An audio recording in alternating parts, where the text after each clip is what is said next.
আজকে না সকাল থেকে ভিডিওটা শুরু করেছি। সকালবেলা ফজর নামাজ পড়ে নিয়েছিলাম।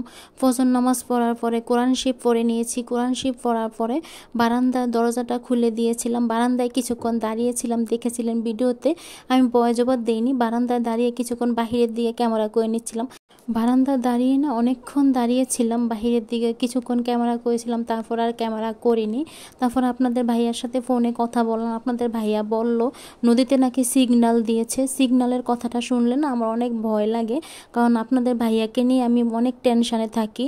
আর আশা করি ভিডিওটা দেখতে থাকুন, তাহলে বুঝতে পারবেন কেন আমি কথাটা বললাম। এখন আমি বিছানাটা গুছিয়ে নেব। আমি কিছুক্ষণ বিছানাতে শুয়েছিলাম, তার জন্য এখন বিছানাটা ভাঁজ করে গুছিয়ে নেব। তার জন্য বললাম চাদরটা ঠিক করে নেব। কতটুকু ঠিক করে রাখতে পারবো জানি না, যেই পরিমাণে বাতাস শুরু হয়েছে। দেখতেই পাচ্ছেন বারান্দার জানলা দিয়ে দেখা যাচ্ছে গাছের ডাল ভেঙে ফেলছে বাতাসের কারণে। আসসালামু আলাইকুম everyone, welcome to back to my channel. আশা করছি সবাই ভালো আছেন, আমরাও ভালো আছি। নতুন একটা ভিডিও নিয়ে শুরু করলাম সকাল থেকে। এখন বাজে সকাল 9টা। আমি এখন থেকে ভিডিওটা শুরু করেছি। আমি এখন বিছানাটা গুছিয়ে নেব, বিছানার চাদরটা ভাঁজ করে। কেন বলছিলাম আপনাদের ভাইয়াকে নিয়ে ভয়ে থাকি। আজকে আমি ওই বিষয়ে কথা বলবো। আপনাদের ভাইয়া কি চাকরি করে, আমি ওইসব বিষয় নিয়ে আজকে ভিডিওতে কথা বলবো। আশা করি ভিডিওটা দেখতে থাকুন, তাহলে আপনাদের পুরো ভিডিওটা ভালো লাগবে।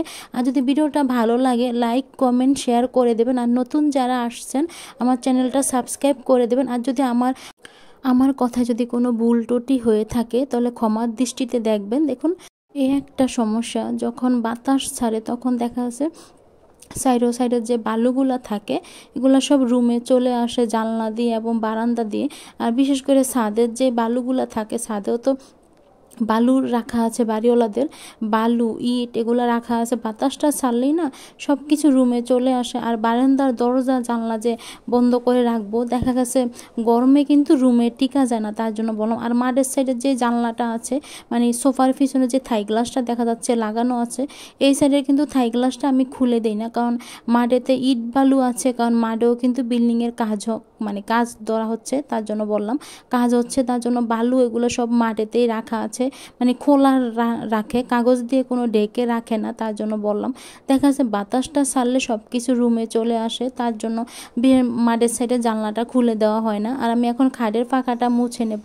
তবে খাটের ফাঁকাতে না বালু ছিল না, তবে এই যে ছাদের চুনা, দেয়ালের চুনা এগুলাই বেশিরভাগ পড়ে থাকে। যেটা বলছিলাম যে আপনাদের ভাইয়াকে নিয়ে আমি একটু ভয়েই থাকি। আপনাদের ভাইয়া না সরকারি চাকরি করে। আমি এর আগের একটা ভিডিওতে বলেছিলাম যে আপনাদের ভাইয়া সরকারি চাকরি করে। আপনাদের ভাইয়া BIWTA চাকরি করে। যে সরকারি যে জাহাজগুলো আছে বা ডেজারগুলো আছে, অনেকে দেখতে পারেন যে নদীতে যে বড় বড় যে নদীগুলো যে খনন করা হয় চর পড়লে, যেমন নারায়ণগঞ্জে আছে, তারপরে মুন্সিগঞ্জে আছে, ঢাকা, যেই জায়গায় নদী আছে ওখানে কিন্তু আছে। আবার অনেক সময় কিন্তু আপনারা টিভিতেও দেখেছেন যে মাওয়া, তারপরে দৌলতদিয়া, ওইসব জায়গায় যে নদীগুলা খনন করার জন্য যে সরকারি BIWTA যে জাহাজগুলা যায়, আপনাদের ভাইয়া ওইসব ডেজারে চাকরি করে। আপনাদের ভাইয়া সরকারি চাকরি, তবে ডেজিং বিভাগে ইঞ্জিনিয়ারিং পোস্টে আপনাদের ভাইয়া চাকরি করে। আমি না আপনাদের সাথে আজকে ভিডিওতে কয়েকটা কথা শেয়ার করব। যেরকম আমি এখন বললাম আপনাদের ভাইয়া সরকারি চাকরি করে, আপনাদের ভাইয়া BIWTA চাকরি করে, আপনাদের ভাইয়া কিন্তু ডেজিং বিভাগে চাকরি করে, আমি বলেছি। এরকমও দেখা গেছে আমাকে অনেকে বলে সরাসরি, আমাকে ভিডিওর মাধ্যমে কেউ বলে না, আমি সরাসরির কথাটাই বলছি, যে আমাকে অনেকেই আত্মীয় স্বজনরা বলে, আমার নিজের ফ্যামিলির লোকেরও বলে বা আউটের ফ্যামিলির লোকেরও বলে যে আমার হাজব্যান্ড নাকি আপনাদের ভাইয়া নাকি ট্রলার চালায়, ট্রলার, তারপরে নৌকা। যে আমরা অনেকেই কম বেশ নৌকা দেখেছি, অনেকেই ঘুরেছি, তার জন্য বললাম আপনাদের ভাইয়া নাকি ট্রলারে চাকরি করে, নৌকায় চাকরি করে। তারপরে বিভিন্ন যে মাল আনা হয় ট্রলারগুলা দিয়ে, যেরকম বালু আনে, বালু, রড, তারপরে যে কঙ্করগুলো আনা হয়, যে পাথরগুলো আনে, আপনাদের ভাইয়া নাকি ওইসব ট্রলারে চাকরি করে। আর আমি এটা বুঝি না, মানুষ সরকারি চাকরি কি বুঝে না যে সরকারি চাকরি কোনটা? BIWTA কথা কি কেউ শুনে না? এটা কিভাবে এরকমভাবে বলে আমার নিজের মাথাও ঢুকে না। আর কি বলবো, যখন আমরা অনুষ্ঠানে যাই তখন আমাকে ডাইরেক্ট বলে তোমার হাজবেন্ড ট্রলারে চাকরি করে, যখন আমরা অনুষ্ঠানে যাই এরকম সরাসরি আমাকে বলে যে তুমি ট্রলারের বউ, তোমার হাজবেন্ড নৌকা চালায়, ট্রলার চালায়। আচ্ছা, আপনারা তো কম বেশি টিভিতে দেখেছেন BIWT এর জাহাজ, আপনারা একটু কমেন্টের মাধ্যমে জানাবেন তো এগুলা কি আদৌ কি ট্রলার না নৌকা, আমাকে একটু কমেন্টের মাধ্যমে জানাবেন। যারা আমাদের চাঁদপুরে আছেন তারা হয়তো বা আমাদের চাঁদপুরের টাকঘাটটা চিনেন। চাঁদপুরে যে টাকঘাট আছে ওখানে কিন্তু BIWT এর জাহাজ সবসময় থাকে একটা।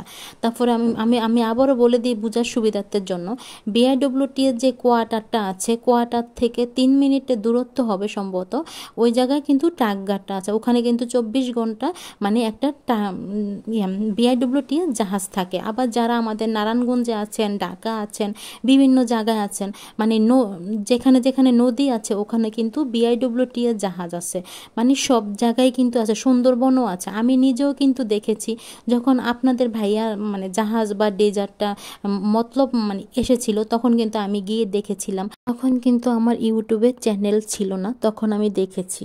আর আমি বুঝি না কীরকমভাবে যে মানুষ এইসব কথাগুলো বলে। একটা সরকারি চাকরিওয়ালা মানে লোকেকে বলে তুমি ট্রলার চালাও, তুমি তুমি নৌকা চালাও, বিভিন্ন কথা বলে, মানে আমি আমি বলে বোঝাতে পারবো না। একটা সরকারি চাকরিওয়ালার কোনো সম্মান থাকে না। আর যে লোকটা 2 পাস করেছে, আমি আশা করি বোঝাতে পারছি 2 পাস কোনটাকে বলে।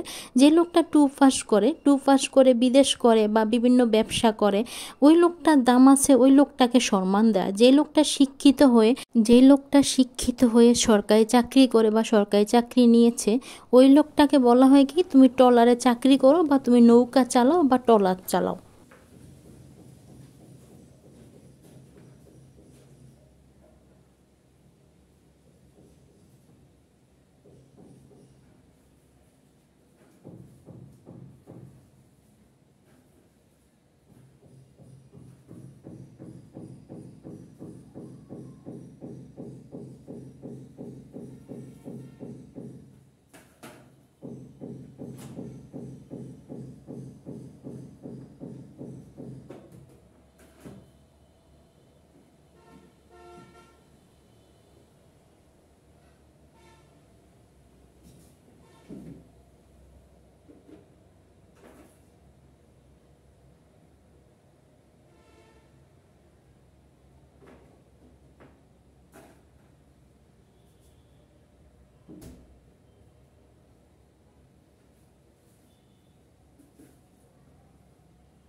আমি না আজকে শুটকি রান্না করব, তার জন্য আমি বেগুন কেটে নিয়েছি, সাথে পেঁয়াজ রসুন কেটে নিয়েছি চুলে এবং কেটে নিয়েছি, সাথে আমি পটল কেটে নিয়েছি 2টা, আর সাথে টমেটোও কেটেছি। আমি না সামনের রুমটা গুছানোর পরে বিছনাটা গুছিয়ে নিয়েছি, তারপরে সোফাটাও মুছে নিয়েছিলাম দেখেছেন।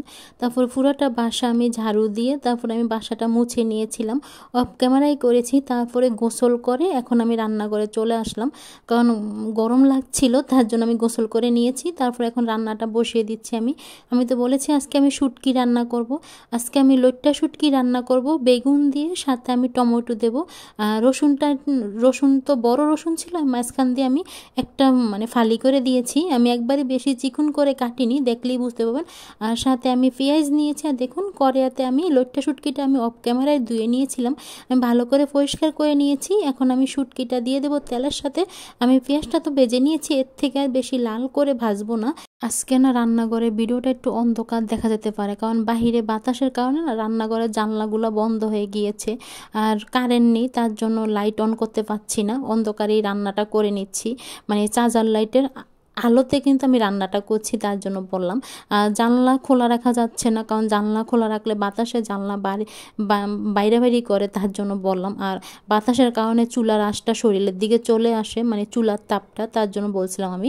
দেখুন শুটকিটা ভালো করে ভেজে নিয়েছি। এই পর্যায়ে আমি লবণ দিয়ে দিলাম পরিমাণ মতো। লবণটা দেওয়ার পরে আরও কিছুক্ষণ নেড়ে চেড়ে ভেজে নেব। আর আমি না বেগুনটা কেটেছিলাম, আমি একটা গোল বেগুন নিয়েছি। গোল বেগুনটা আমি একটু চাক চাক করেই কেটেছি। কেউ চাইলে ছোট ছোট করে বেগুনটা কাটতে পারো, তবে আমি আজকে বেগুন দিয়ে শুটকি দিয়ে রান্না করব, তার জন্য বেগুনটা আমি ইচ্ছে করি বড় করে।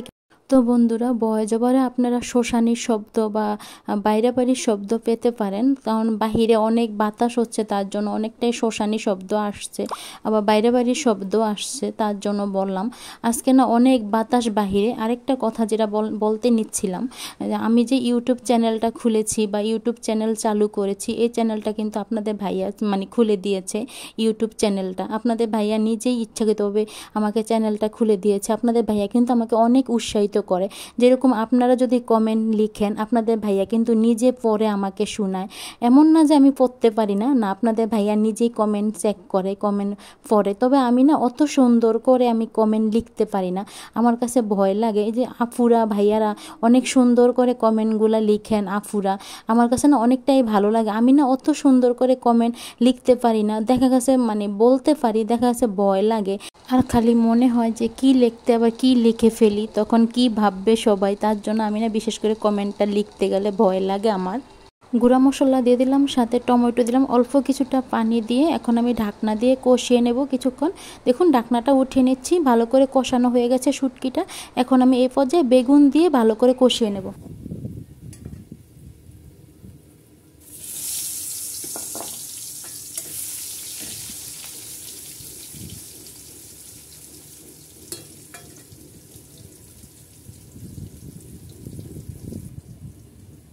দেখি তো ঢাকনাটা উঠিয়ে শুটকিটার কী অবস্থা। দেখুন ভালো করে বেগুন দিয়ে ভালো করে শুটকিটা কষিয়ে নিয়েছি। একবারে বেগুনটা কিন্তু একবারে ভালো মতো কষানো হয়ে গেছে। আমার শুটকিটা আমি কম নিয়ে ফেলেছিলাম, আরও কয়টা শুটকি বাড়িয়ে নিলে ভালো হতো। আমি শুটকিটা অল্প নিয়ে ফেলেছিলাম, তার জন্য বললাম। এখন অল্প কিছুটা পরিমাণে গরম পানি দিয়ে দিচ্ছি। বেশি ঝোল রাখবো না, একটু মিডিয়ামভাবে রান্নাটা করব। একবারে শুকনো হবে না আর একবারে ঝোলও থাকবে না, একটু মাখোভাবে রান্নাটা করে নেবো আমি শুটকিটা। আর বেগুনটা তো অলরেডি সিদ্ধ হয়ে গেছে, দেখলেই বোঝা যাচ্ছে। আমি না এভাবেই আজকে মানে বেগুন দিয়ে শুটকি দিয়ে রান্না করছি, লইট্টা শুটকি দিয়ে বেগুন দিয়ে রান্না করছি, তার জন্য বললাম। আজকের ভিডিওটা না অনেক বড় হয়ে গেছে, অনেক বড় করে ফেলেছি ভিডিওটা। তারপর আবারও বলছি, কমেন্টের মাধ্যমে আপনাদের মতামতটা জানাতে ভুলবেন না। আমি যে বলেছিলাম যে এটা কি সরকারি জাহাজ হবে বা ডেজার না ট্রলার হবে, যে আপনাদের ভাইয়া যে চাকরি করে তার জন্য বললাম। বিআইডব্লিউটিতে কোনো ট্রলার আছে কিনা একটু আমাকে একটু জানাবেন কমেন্টের মাধ্যমে। আশা করি সবাই কম বেশ জানেন, তার জন্য বললাম। দেখুন